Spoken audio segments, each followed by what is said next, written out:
Hello everyone, welcome to another test drill on the subject agricultural extension and education. So we'll be tackling 5 questions. What are the answers and why are those the answers? Simulan na natin.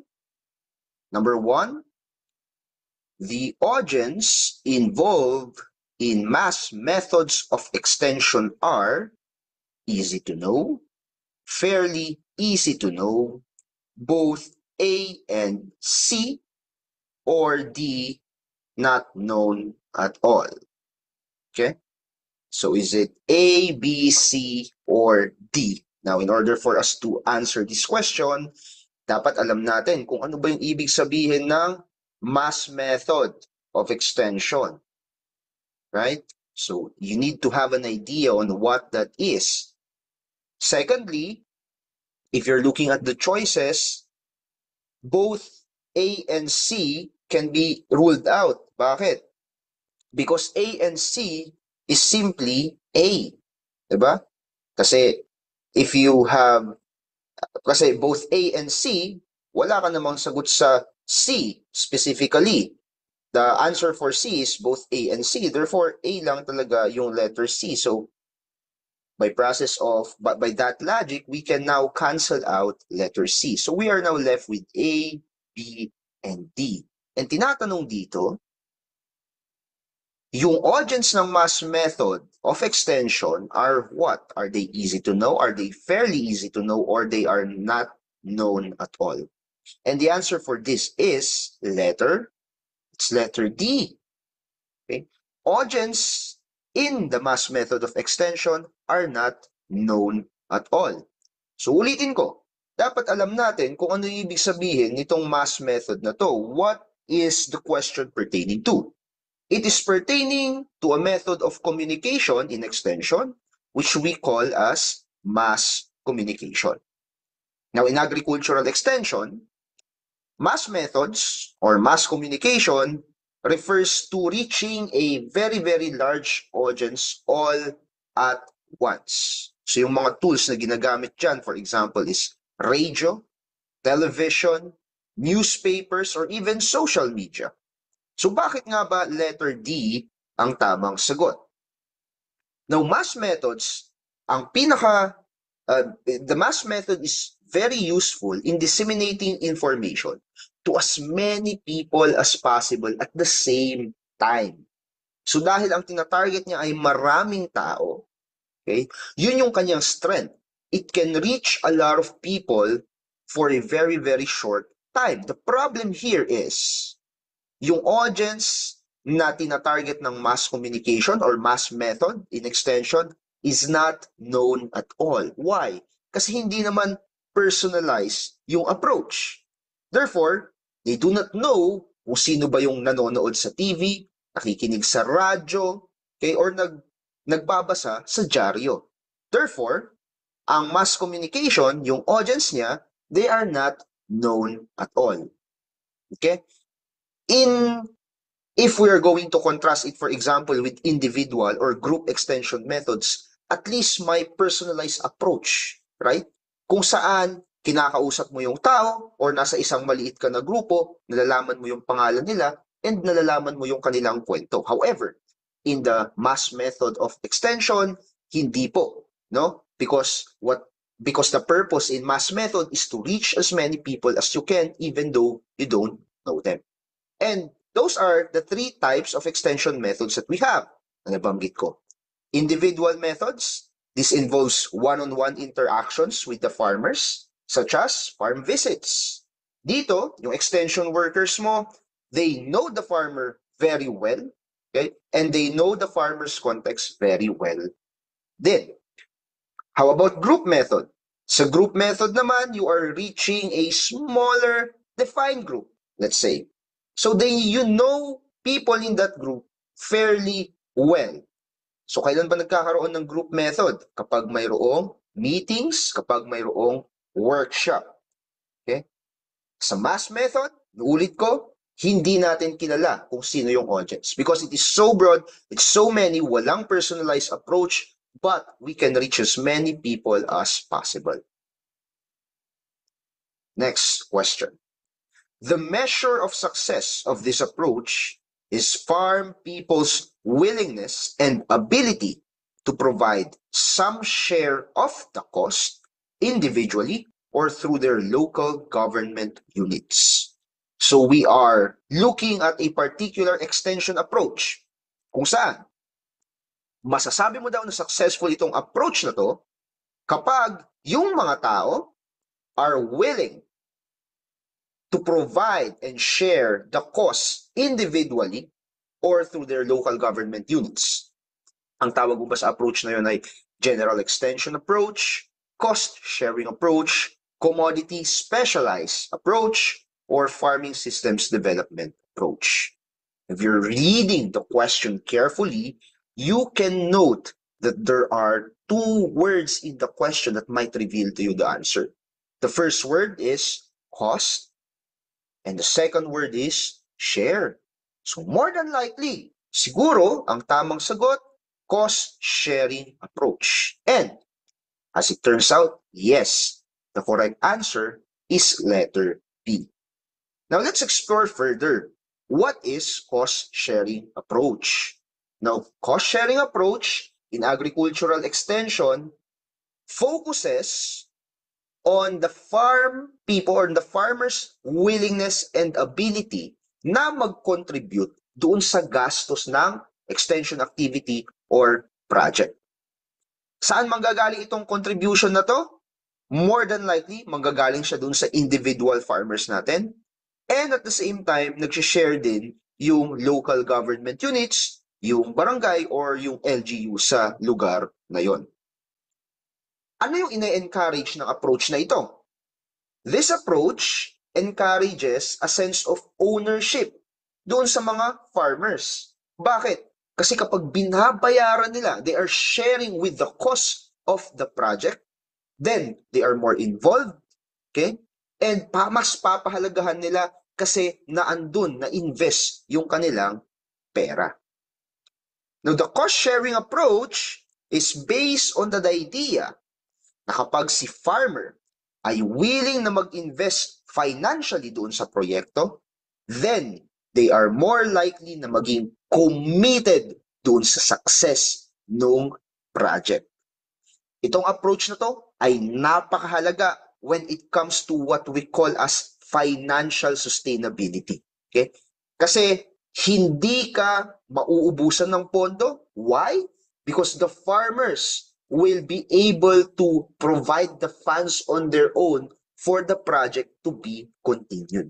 Isa pa, kapag si farmer nag-invest doon sa project, ibig sabihin yan, nagtitiwala siya that the project is working. What are some approaches in extension based on the choices that we had? Okay, and I would be adding extra one or two. So the first one, we have general extension approach. Ano ba yan? Yan yung approach sa extension which just describes what extension is. So nagpo-provide ka ng general advice, okay, on or information to the farmers. Often, walang gastos sa kanila. Or siguro magtatawag ka ng isang expert, right? And then, you will link that expert to the farmer para mag-provide ng information to the farmers. Then that's general extension approach. When we say commodity specialized approach naman, nakafocus po yan sa isang specific commodity. If you're going to promote, for example, a particular crop or product sa isang community, let's say corn, rice, or livestock, then kapag nakafocus ka doon sa promotion of that particular commodity, then that's commodity specialized approach. Okay? Kunwari, let's say nag-propose ka ng babuyan. So yung babuyan na yon, para maging successful si farmer, you will be aiming at providing extension services that aims to improve production techniques ng babuyan. So that's commodity specialized approach. Nakafocus ka dun sa product na gusto mong i-produce ni farmer or yung napagkasunduan yung ipoproduce dapat ni farmer sa kanyang community. We have here also farming systems development approach. Now, itong approach na to, medyo holistic siya, or let's say overall yung kanyang focus, but it is more on the improvement of the farmer's farm system. Kasama na dyan yung crop production. Kung may livestock siya, kasama din dyan. How is the farmer going to manage yung resources niya? And at the same time, yung kanyang pera. All of these things are included in your farming systems development approach. We also have here training and visits approach. Now, training and visits approach, more centralized itong approach na to, kung saan yung extension agent natin, regularly binibisita niya si farmer para tignan yung kung maayos ba ang kalagayan ni farmer, mag-provide ng advice kung may problema si farmer, and so on and so forth. Lastly, we have participatory rural appraisal approach, wherein, in this approach, nakafocus tayo sa ipag-i-involve sa mga farmers, okay, on how they are going to assess yung kanilang pangangailangan, ano yung plano, and kung nagwo-work ba yung plano. So, participatory rural appraisal approach is more on involving the farmers sa kanilang decision-making on the extension services that we are providing. So these are some approaches in extension. There are a lot more, so I urge you guys to review yung iba pang approaches. But I think this is comprehensive enough and covers the most important approaches in agricultural extension. Question number 3. The new paradigm in agriculture is to look at farming as a way of life, as a business, family traditions to uphold, or as an art. So ano ba tong new paradigm in agriculture? So that's what we are looking for. Ano ba yung bagong perception pagdating sa agrikultura? Yan ba ay, ang agrikultura ba ay way of life? Ang agrikultura ba ay business? Sa ba siyang family tradition na kailangang pangalagaan o isang art? The answer here is that agriculture, based on its new paradigm, is a business. Okay. So what is the new paradigm of agriculture? The new paradigm of agriculture is to view or tignan na isang negosyo ang agrikultura. This is a shift, okay? Kasi from agriculture being traditional, gusto natin ang focus na is si farmer maging more profitable, maging more efficient, and oriented siya sa pangangailangan ng merkado. Historically, ang agrikultura kasi nakikita yan sa way of life. It is rooted in tradition and culture. Okay? However, dahil tumataas nga yung ating population, nagkakaroon ng climate change, kakaroon ng demands.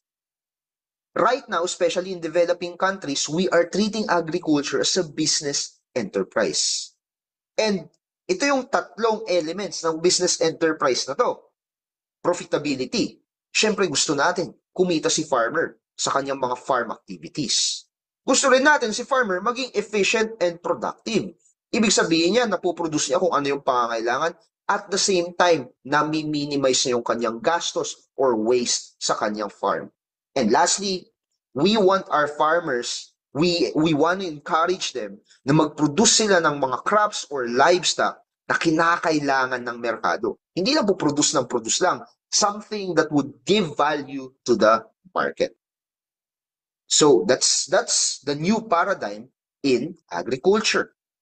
Why are the other choices wrong? Sabi ko kanina, way of life, yan yung traditional way of how we view agriculture, so that's make it wrong. Family traditions to uphold is also related to the way of life, kasi this is rooted in heritage, kung saan yung farming practices mo are passed down from generation to generation. Art is also not the answer for this one.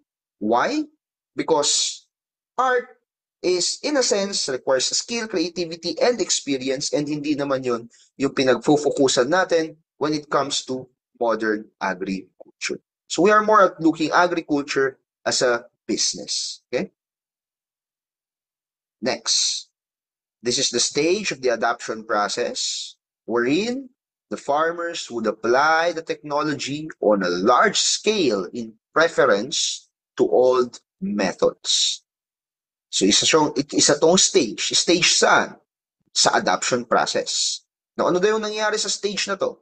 Si farmer mo, ina-apply niya yung technology sa maluwang, okay, sa kanyang maluwang na lupain siguro or in a large scale kasi nakita niya na mas effective ito kaysa doon sa kanyang old methods na ginagamit. Anong tawag kaya sa stage na yan? Awareness stage ba yan? Adoption? Interest? Or trial stage? We're going to look at closely the stage where the farmers would apply the technology on a large scale. Of course, we know that that is already the adoption stage. So ano ba kasi yung adoption process natin, right? What is the adoption process and the stages of decision making? Ano ba yung pinagdadaanan ni farmer bago niya i-adopt ang isang particular technology? That's what we are answering. Now, first and foremost, the farmer will go to stage 1 and that is awareness stage. Kung saan the farmer will become aware na, uy, may ganito palang bagong technology. So it's the first time that he heard of it. Okay? And because of that, kakaroon ng awareness, doon unang pumapasok sa kanyang isip na may ganong klaseng technology. Stage 2 is interest stage. After the farmer becomes aware that there is a technology, sometimes they will be seeking more information about it. Okay? They will be curious kung paano ba gumagana yung technology, ano ba yung potential benefits niya, and paano niya kaya yun maya-apply sa kanyang situation. After interest stage comes now the third stage, which is an evaluation stage. Dito sa point na to, tinitignan ni farmer kung suitable ba sa kanya yung technology. Tinitignan niya yung mga several factors like yung cost, yung risk, yung potential benefits, kung yung technology ba align sa kanyang current farming practices. These are the things tinitignan ni farmer. Now, kapag napansin niyang parang okay naman na subukan yung technology, pupunta na tayo dun sa fourth stage, which is trial stage.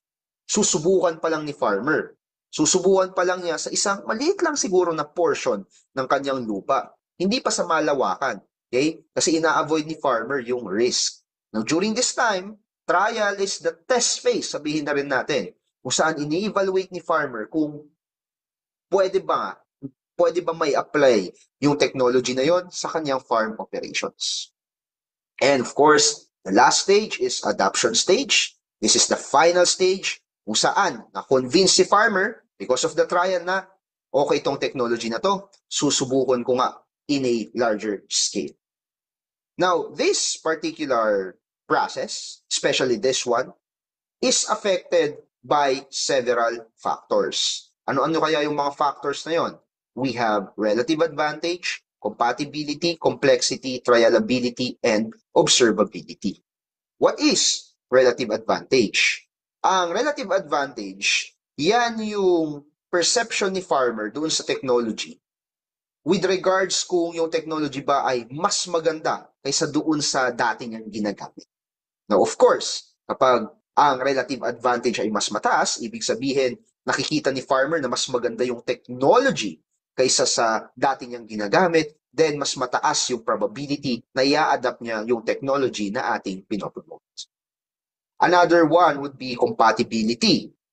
Ano ang compatibility?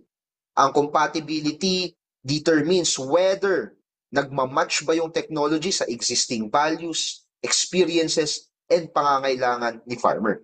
So we are looking for fitness.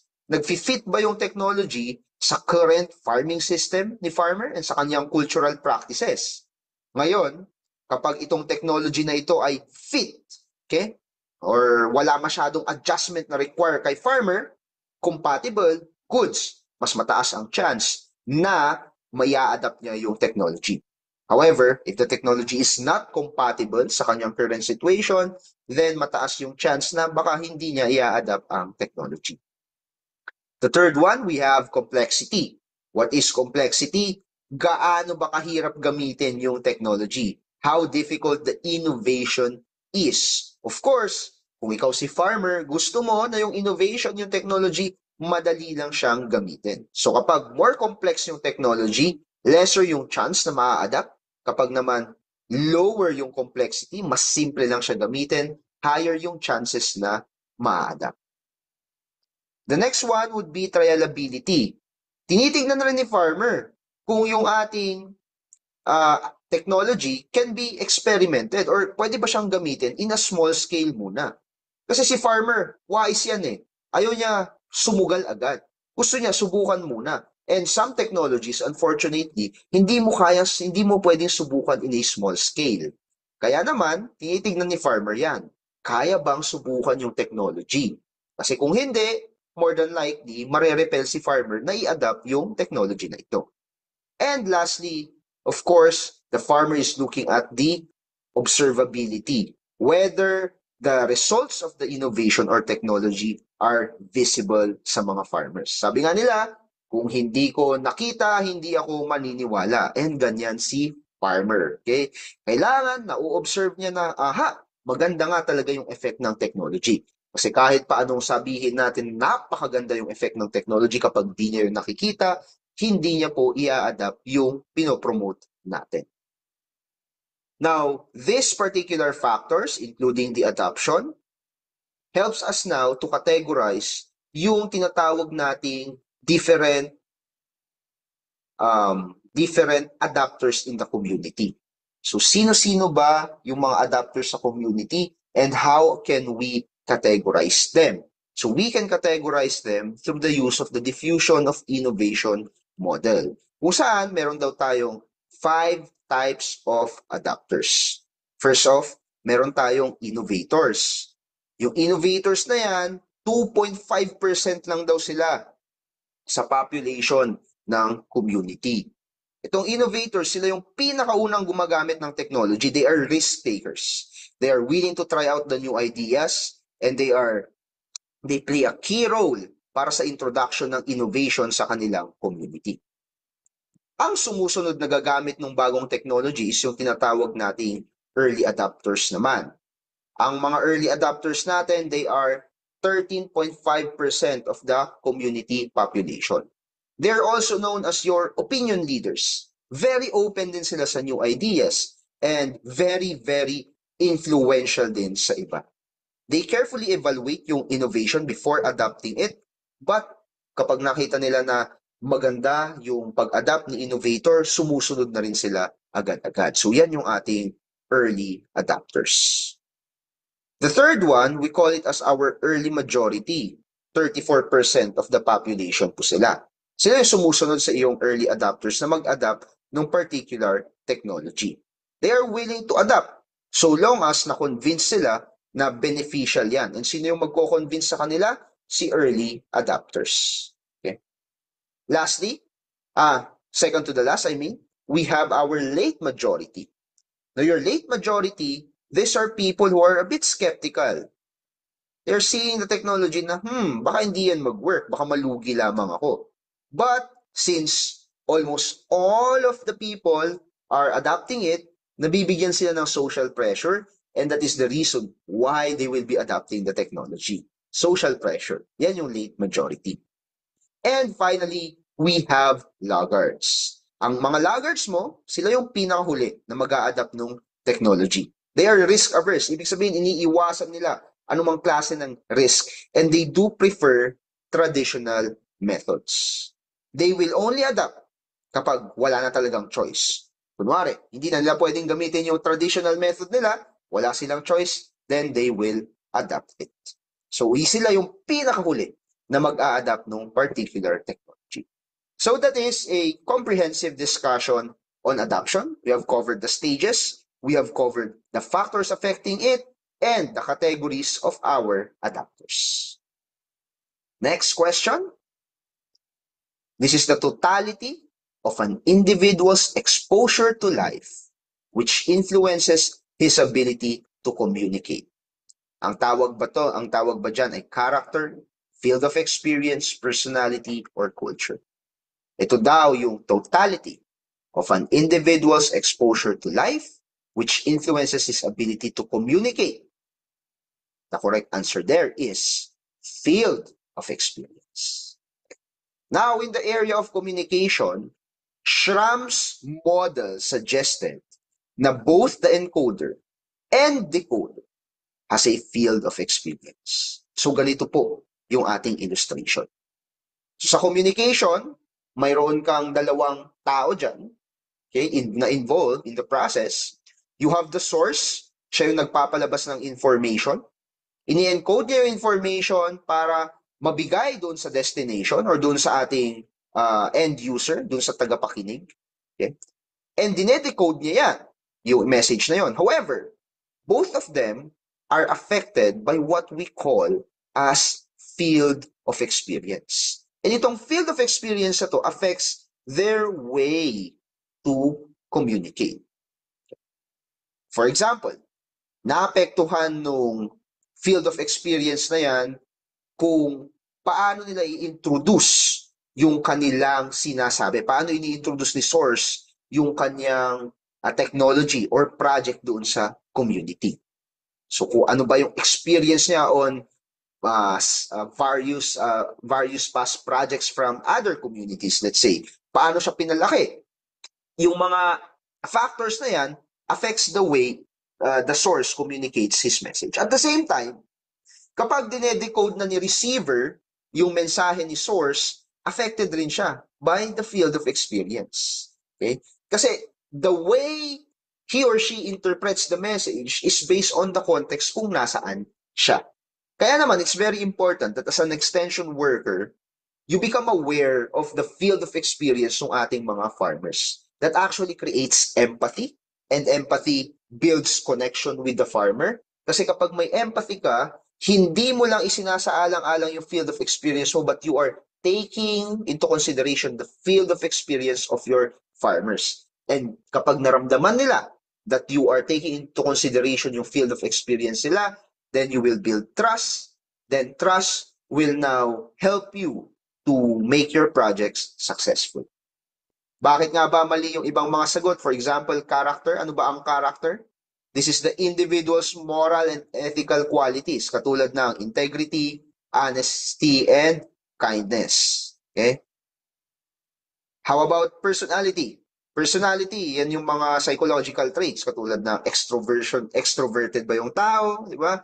Agreeable ba siya? Open ba siya sa experience? Now, these things can literally affect communication, but the entirety of the character or personality and culture as well is called field of experience. Because what is culture? Culture simply refers to the beliefs, values, and customs that a person inherit from his community. But all of these things, character, personality, and culture, all points out to the field of experience. So I hope you've learned something valuable today in agricultural extension. Maraming salamat po. Magandang umaga or gabi sa inyo. God bless sa inyong nalalapit na exam.